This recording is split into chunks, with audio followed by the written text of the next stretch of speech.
मोहतरम सामीन सलाम अलैकुम। नाजरीन, आज से हम कुरान अल हकीम को तर्जमे के साथ पढ़ेंगे और उसे समझने की कोशिश करेंगे और सूरह अल फातिहा से इसका आगाज करेंगे। अल फातिहा कहते हैं पेश लफ्ज, दिबाचा। मजीद इसके मायने आगाज इफ्तिताह के भी हैं, यानी सूरह अल फातिहा का मतलब बनेगा म्यारी पेश लफ्ज, म्यारी अहमियत का हामिल दिबाचा, म्यारी आगाज, म्यारी अहम इफ्तिताह।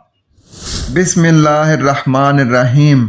अल्लाह मेहरबानी करने वाले, नरमी करने वाले की पहचान के साथ, यानी अल्लाह के अहकाम व तारफ के साथ जो बिला मेहनत और मेहनत के साथ समाने नशोनुमा पैदा करने वाला है।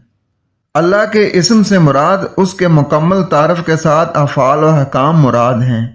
लिहाजा ये हर सूरत का अनवान मुबारका है कि बिस्मिल्लाहिर्रहमानिर्रहीम के अनवान के तहत अल्लाह का तारफ और रहमान और रहीम, फलान और फ़ेल के वजन पर अल्लाह के अहकाम और अफ़ाल तख्लीकी रहमत का जिक्र है। इसने नशोनुमा के समान बिन मांगे बगैर मेहनत के पैदा कर दिए। ये अर्रहमान है और मेहनत का बदला एक दाने से किसान को कितने दाने अता करता है। अर्रहीम का फ़ेल रहमत है। लिहाजा बिस्मिल्लाहिर्रहमानिर्रहीम के अनवान के तहत अल कुरान की हर सूरत में अल्लाह का तारुफ है।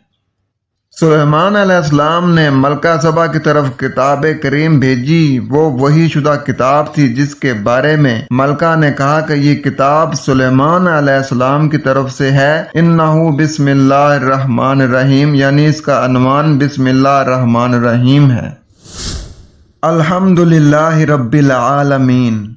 हर एक तारुफ या पहचान अल्लाह के लिए है जो तमाम इल्मों की रुबूबियत करने वाला है, यानी कायनात को बनाने वाले, जहां की दुरुस्तगी करने वाले, जहां के पालने वाले के लिए ही खास तारुफ निशानदही करना है।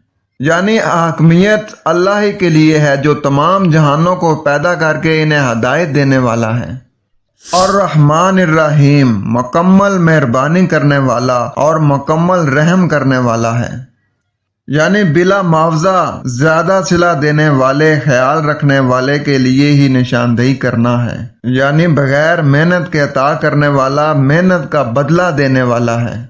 मालिक यौमिद्दीन, हुक्मरान मुकम्मल निज़ाम के दौरानिये का, यानी मखसूस तर्ज जिंदगी के दौरानिये का निगरान, जिंदगी गुजारने के तरीके कार का हुक्मरान, कंट्रोलर, यानी जज़ा और सजा के फैसले के दिन का मालिक है।